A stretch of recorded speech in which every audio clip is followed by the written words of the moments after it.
I'm showing you how easily you can make the best tasting gluten-free oat flour pizza crust. This thin and crispy style crust is made with oat flour mixed with eggs, light olive oil, Italian seasoning, and garlic powder. Then it's easily spread into a 12-inch round pizza shape and quickly baked crispy on the outside, yet soft on the inside. Then it's loaded with your favorite pizza toppings, baked until bubbly and ready to enjoy. Hello, my name is Nicole Bonilla and I am so glad you're here. If you like healthier, all-natural recipes like I do, then you are in the right place. We're going to begin by mixing together our wet ingredients. I've just added 2 eggs to a small bowl. And then we're going to add 1 tablespoon of oil, and light olive oil is my favorite. And for extra flavor and softness, we're adding 1 tablespoon of white wine vinegar. And then I'll whisk these together just until our eggs are incorporated. Now in a medium-sized mixing bowl, we're going to add 1 cup of oat flour plus 2 tablespoons. Then we'll add 1 teaspoon of Italian seasoning, half a teaspoon of garlic powder, half a teaspoon of baking powder, and half a teaspoon of salt. And then I'll just stir these around until they're well combined. Then we're going to pour our wet ingredients right into the middle. And then using our spatula, we'll just gradually fold them together. Now once you've mixed it all together, if it's still really wet, you'll want to go ahead and add another tablespoon of oat flour. And then we'll know our dough is the right consistency when it's still sticky, but it holds its shape.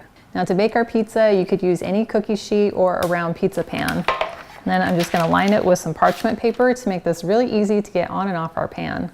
Then we're just going to drop our very sticky and soft dough right into the middle. Now we want this dough to be on the stickier side so that it will bake nice and soft and not come out more like a pizza cracker. So to work with it while it's this sticky, we're going to want to keep our hands nice and damp. So I have a bowl of water here and I'm just going to dip my fingers in it and make sure they're nice and wet. And then I can just go in and start spreading the dough. And you can shape it into a rectangle or circle or triangle or whatever floats your boat. I'm using the palm of my hand to spread it from the center so that it's not too thick in the middle. And as soon as it starts getting a little bit too sticky, just go ahead and put a little more water on your hands. And then once I have it spread out to the overall circle shape, I like to go back in and then build up the edge just a little bit so it has a little bit of a lip to hold in the pizza sauce. Well, this looks great and it's ready to go into a 400-degree oven for about 12 minutes or just until the edges are just starting to turn brown. Well, here's our pizza crust after baking for 12 minutes. And you can see that it's just starting to lightly turn a golden color on the edges.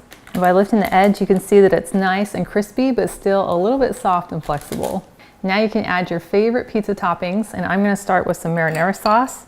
I'll just pour this right into the middle. That's about 1/3 cup of marinara sauce. And then I'll add a generous amount of some mozzarella cheese. And of course our pepperonis, and I like to use turkey pepperoni. And then we're going to put this back into the oven for about another 6 to 8 minutes or just until our cheese is melted and bubbly. Well, here's our baked pizza and it looks so good. Slide it right onto my cutting board. Now we can slice it up.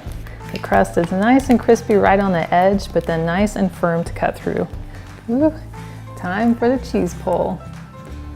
Oh my goodness. Yes, look at that. That goes right onto my plate. I love how the crust is firm enough to hold the ingredients, but still has some softness to it. Blown it's not too hot. That is so good. That crust has so much flavor and has the perfect consistency. I love that it's nice and crunchy on the edges, but then still soft on the inside.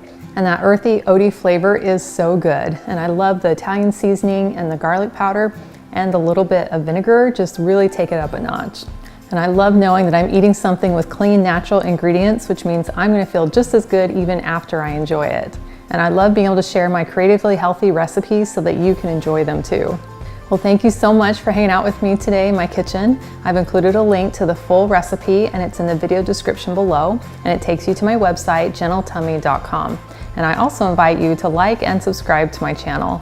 And if you know someone else who you think would love this recipe, please share this video with them. And I cannot wait to have you hang out with me again in my kitchen.